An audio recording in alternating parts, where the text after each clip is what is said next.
of you may remember my husband, Theophilus. He was here a couple of years ago to talk to me. And I was lying right there and listened to everything he said. And wouldn't you know, just like a man, he didn't tell you any of the things I told him to. So I'm here. I decided that if he's going to get a job done right, he's going to send a woman, and that's why I'm here. That Theophilus, he didn't tell you about his family. Well, he told you about our son Amos, and his son Amos, and his son Thornton. So you know about that. Thornton Wilder, the author and playwright who won a Pulitzer Prize for the novel The Bridge Over the San Luis Ray. The Pulitzer Prize wasn't something in my lifetime. It didn't come into being until 1917.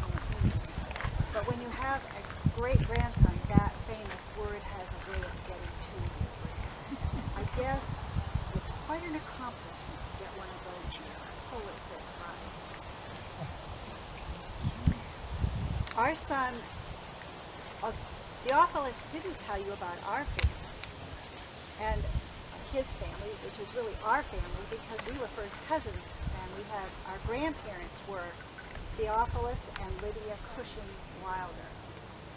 So I had a husband named Theophilus, and his father was Theophilus, and that was my uncle. So I had Uncle Theophilus, and then I had a grandfather Theophilus, and my grandfather Theophilus had a father Theophilus. So there were a line of 4 Theophiluses going back to the 1700s. There was actually a 5th Theophilus because my husband and I had a son that we named Theophilus, but he died when he was 3 years old.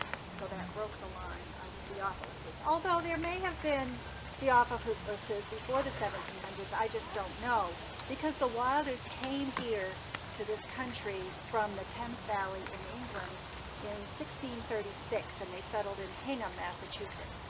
They were strong Baptists, no nonsense, stern, nothing fancy about my our son Amos, what we were quite proud of, he married a girl from St. Stephen. Are any of you from St. Stephen? Well, they married a girl from St. Stephen named Charlotte Porter, and the Porters were a prominent St. Stephen family, and they had a lot of money. And I was a little uneasy with my Baptist upbringing that my son was marrying someone who was a wealthy, and I wasn't sure she was the right choice. But she was a good wife to him, and they had a successful life. And probably their successes were part of what paved the way for the successes of their grandson, Thornton Wilder, in later years. Our son, Amos Lincoln Wilder, my maiden name was Lincoln, worked hard and went to school to become a dentist. And he practiced dentistry in Calais for a while.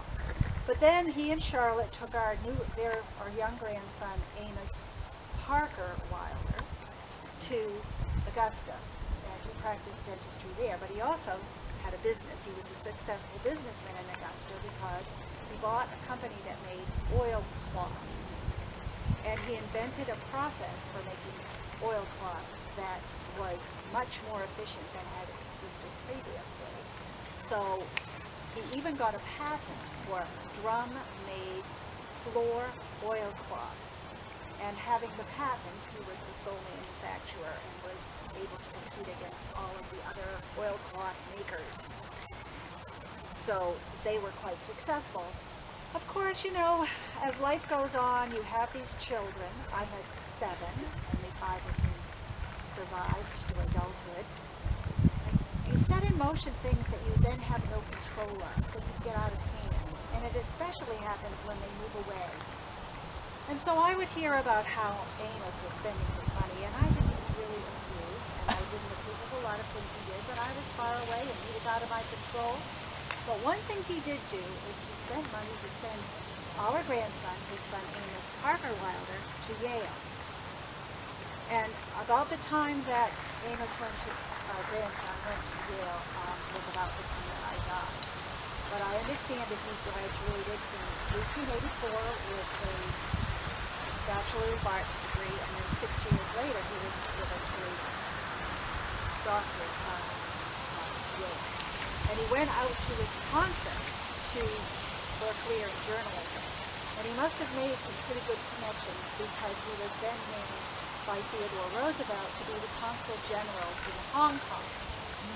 So he took his family to Hong Kong, and that's how Thornton Wilder, my great-grandson, ended up spending some of his formative years in the Far East.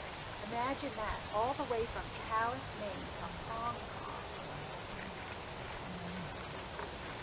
But they didn't stay long because the political situation was unstable, and the mother took the family back to California. I'm told that my great-grandson Thornton Wilder wrote screenplays for movies, whatever that is. I'm told that he wrote screenplays for a guy named Alfred Hitchcock. Have you heard of him? Yes.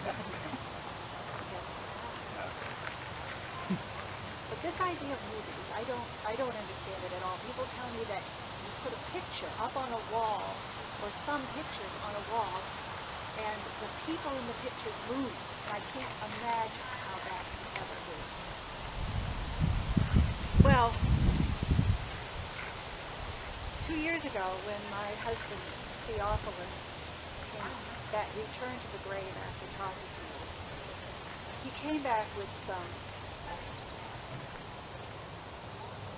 very upsetting news. I was so upset I turned over.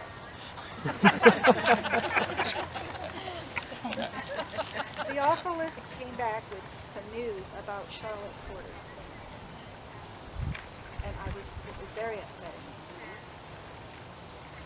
He told me that in 1954, some historians had dug up some information about Charlotte's grandfather, Captain Nehemiah Marks. Are any of you from St. Stephen? No?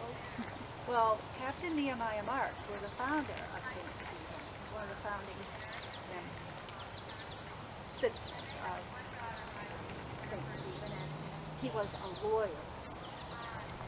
And we knew that. That was bad enough. But he was more than just a loyalist. He was a British spy. Oh. And that is what they found out in 1954. What a stain on the ascendants of my son Amos. To think that my grandchildren and great-grandchildren and great-great-grandchildren forever will believe that they were descended not from strong New England Baptists, but from someone who spied on the Patriots and did things to help the British win the Revolutionary War.